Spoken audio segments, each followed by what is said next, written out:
क्रोध की स्वयं सत्ता नहीं है, ये कामना से प्रकट होता है।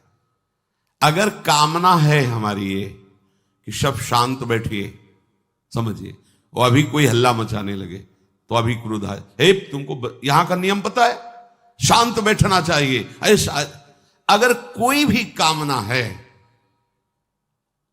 तो क्रोध आने की संभावना है। क्रोध हम उसे ही कह सकते हैं जिसमें देह सुख को लेकर के कामना है। अगर भागवतिक कामना है और उसमें जो आता है वो अपने भजन की बचाव पक्ष या पुष्टता के लिए करता है। जैसे कोई साधक भजन करे, बार बार आसपास कोई विक्षेप कर, तो उसको अंदर जलन होगी। अब वो क्या करेगा, प्रार्थना करेगा या रो देगा? दो बातें हैं। उसका क्रोध प्रकट हुआ, पर वो क्रोध दो रूप में प्रकट हो। हम आपसे हाथ जोड़ते हैं, आप ऐसे बार बार विघ्न क्यों डाल रहे हैं, फिर भी नहीं माना तो रो देगा, प्रभु देख लो हमें बहुत कष्ट हो रहा, मुझे संभालो। ये साधक की बात है, सिद्ध पुरुष को नहीं। उस समय और आनंदित होगा कि भगवान ने अवसर दिया अपनी वृत्ति को पहचानने के लिए। अब आनंदमय होकर के उसी स्थिति से निपट करके भजन में लगा हो, कोई फर्क नहीं पड़ा।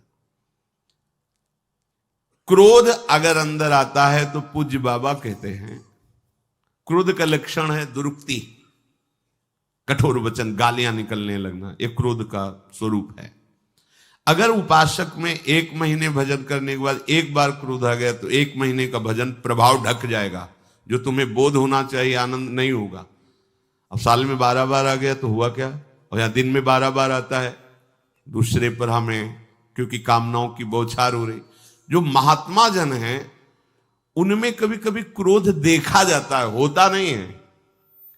क्रोध देखा जाता है। कैसे देखा जाता है? अगर आज से तुमने ऐसी गलत बात की तो हमें ऐसा ऐसा दंड देंगे, ऐसा, और लगता है बड़े गुस्सा हैं। तो ये वास्तविक क्रोध नहीं है, क्योंकि क्रोध में स्वसुख की कामना से, कामा संजायते क्रोधा, क्रोधा स्मृति विभ्रमा। लेकिन ये स्मृति विभ्रम में नहीं है, ये स्मृति प्रदान कर रहे हैं। अगर तुमने गलत आचरण किया, हम दोबारा सुनने को मिला तो तुम समझ लेना ऐसा ऐसा। वो तुम्हें कहां पहुंचा रहे हैं? भगवत स्मृति में।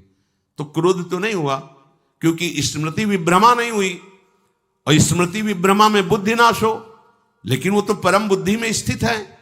तो ये क्या हुआ? वो क्रोध का नाटक करके तुम्हारे उस दोष से मुक्त करने के लिए वो ऐसा कर रहे हैं।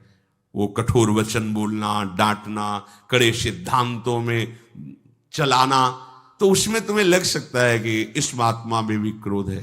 जैसे नारद जी ने देखा कि वो निर्वस्त्र होकर गंगा में ऐसा, तो बहुत, फिर देखा तुम मदिरा भी पिए, इनको होश भी नहीं है, और तुम कुबेर के पुत्र होकर ऐसा, जाओ तुम वृक्ष योनि को प्राप्त हो। लगा कि महात्मा गुस्सा हो गया, लेकिन गुस्सा नहीं है, कृपा कर दी।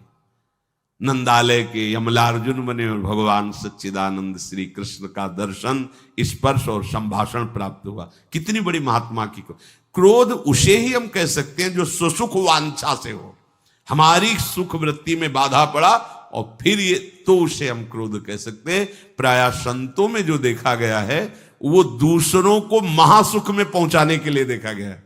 उनका क्रोध जो दिखाई दे रहा है वो तुम जहां फंसे हो वहां से मुक्त करने के लिए।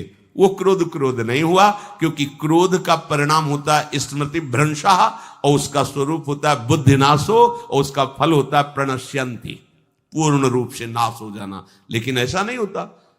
मुनिन का क्रोधो मुक्तिदातार, कागभूषण जी पे क्रोध, जा काग का शरीर प्राप्त कर, बार बार हमारे वचनों को काटता है। परिणाम क्या हुआ? अविरल भक्ति, अखंड स्मृति, वरदानों की झड़ी लगा दी। ये क्या हुआ? जहां थे उससे भी ऊंचे स्थिति। इसीलिए कभी काक शरीर को नहीं त्यागा कि इसी शरीर से मुझे भगवान की निर्मल प्रेम भक्ति मिली, इसीलिए मैं इसको नहीं त्यागता।